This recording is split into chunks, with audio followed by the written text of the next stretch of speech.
Сәлеметсіздер ме, балалар? Бүгінгі сабақта тарихтың шертіп пернесін бөлімі бойынша Ілияс Есенберлиннің «Қаһар» романымен танысуды жалғастырамыз. Сабағымыздың тақырыбы Ілияс Есенберлин «Қаһар» романы «Хандықты аңсау» бөлімі.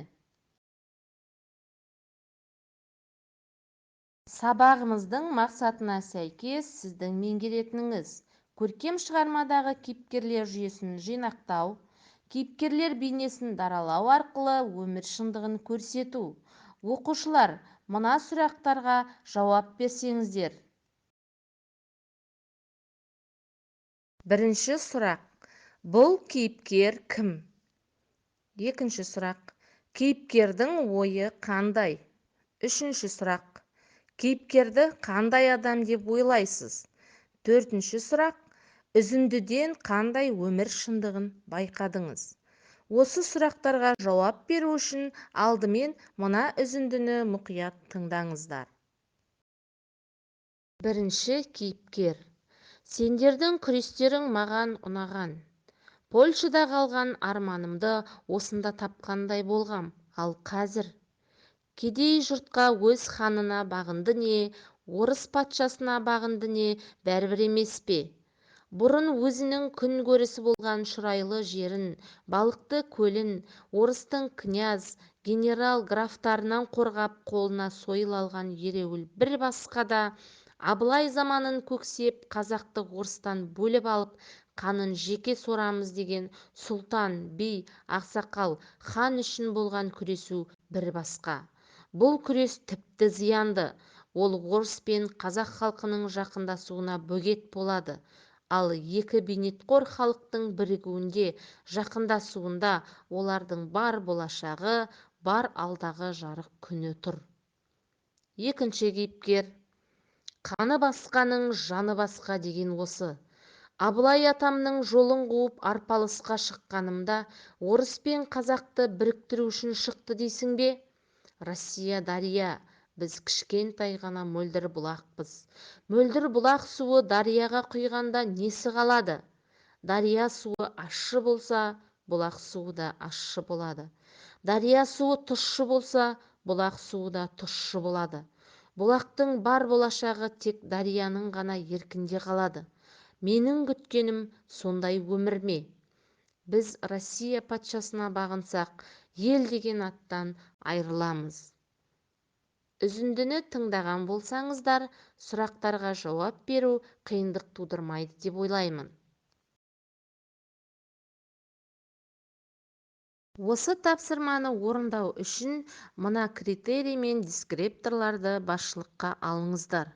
Бағалау критерийі: шығармадағы кейіпкерлер жүйесін жинақтайсыздар, даралайсыздар. Дискриптор: кейіпкердің ойын анықтайсыз, қасиеттерін даралайсыз, кейіпкерлерге баға бересіз, өмір шындығын көрсетесіз. Жарайсыздар, балалар. Енді жауаптарыңызды ықтимал жауаппен салыстырып көрелік. Бірінші сұрақ: бұл кейіпкер кім? Бірінші мәтіндегі кейіпкері Жүсіп, Кенесарының ақылшысы, жанашыры, көмекшісі. Екінші мәтіндегі кейіпкер Кенесары, 300-дің басын біріктірген Абылайдың ұрпағы. Екінші сұрақ: оның ойы қандай? Жүсіптің ойы қарапайым халықтың ұлтқа бөлінбей отаршылдық езгіден азат болуы. Ал Кенесарының ойы ата-бабадан келе жатқан дәстүрді берік ұстанып, қазақты бір тудың астына ұстауды көздеді. Үшінші сұрақ: қандай адам деп ойлайсыз? Жүсіп Кенесарының қателіктерін қаймықпай бетіне басып тура жол сілтеуші. Ал Кенесары батыл, өжет, тік мінезді, азаттықты аңсаған батыр. Төртінші сұрақ: үзіндіден қандай өмір шындығын байқадыңыз? Жүсіп елде қандай жағдай орын алса да алдымен қарапайым халықтың қамын ойлап, зардап шекпеуін, халықтың амандығын сақтауды мұрат етті. Ал Кенесары қазақ халқының ешкімге тәуелді болмай, өз алдына азат ел болуын аңсады. Бодандықта болған еліміздің тәуелсіздігін, салт-дәстүріміз бен дініміздің, тіліміздің жойылмауын Кенесары бабамыз әу бастақ армандап, келер ұрпағының тәуелсіздікке қолы жететініне сенді. Бұл шығармадағы өмір шындығы болатын, балалар. Енді келесі тапсырмаға көшейік. Ол үшін берілген үзіндіден кейіпкерлердің іс-әрекеті, сөзі, эмоциясына сүйеніп, дәлел келтіре отырып, өздеріне тән қасиеттерді жинақтап көрейік. Екінші тапсырма. Кейіпкерлердің іс-әрекеті, сөзі, эмоциясына сүйене отырып, қандай қасиеттерді жинақтауға болады? Дәлел келтіре отырып, санамалап көрсетіңіз. Осы тапсырманы орындау барысында мынадай бағалау критерий мен дескрипторларға сүйенесіздер. Бағалау критерийі: шығармадағы кейіпкерлер жүйесін жинақтайсыздар, даралайсыздар. Дескриптор: кейіпкер қасиеттерін жинақтайсыздар, дәлел келтіресіздер.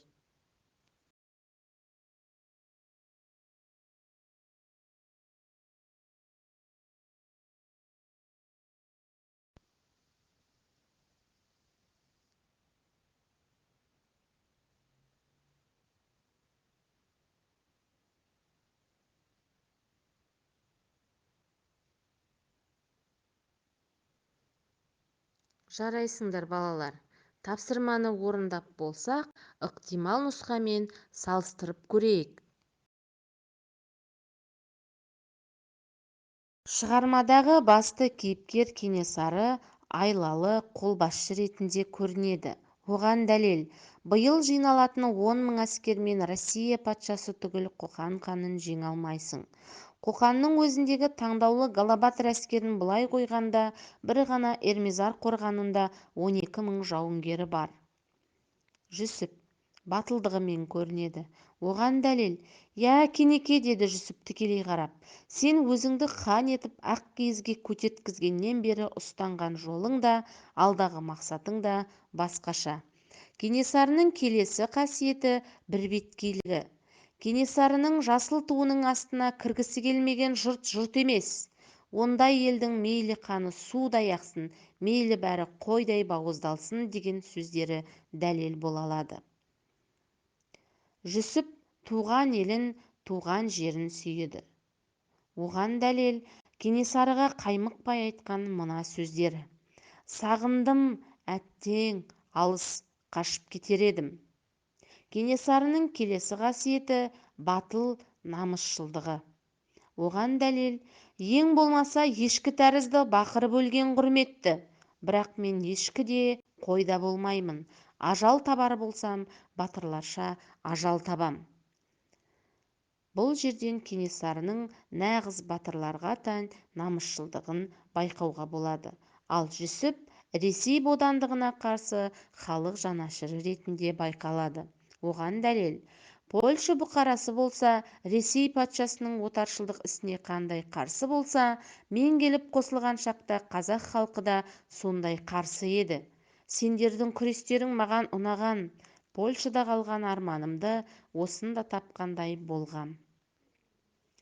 Келесі Кенесарының қасиеті қайткенде де халықты біріктіруді көздеген, қазақ халқының азаттығын аңсаған ұлт күрескері ретінде көрінеді.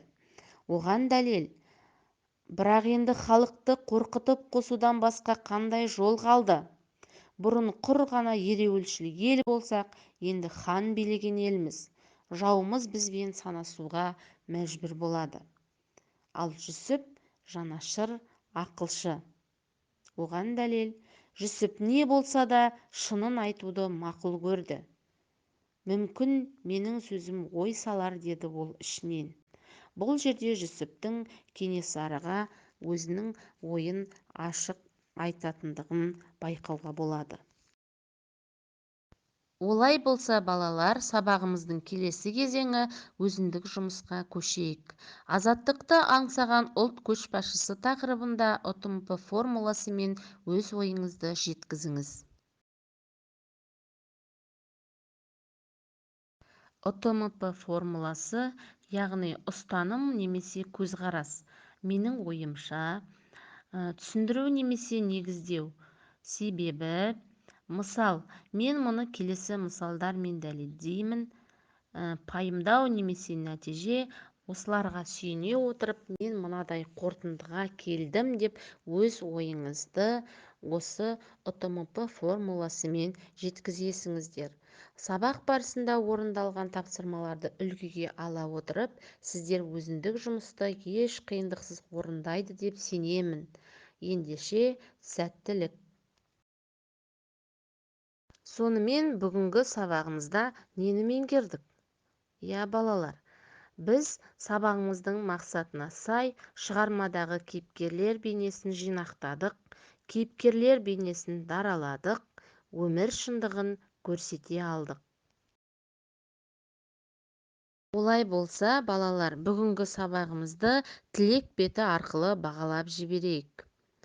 Яғни бұнда сізге ең жақсы ұнағаны, ең қызықты болғаны, және осы сабақта өзіңізге не алдыңыз, және қандай кедергілер кездесті.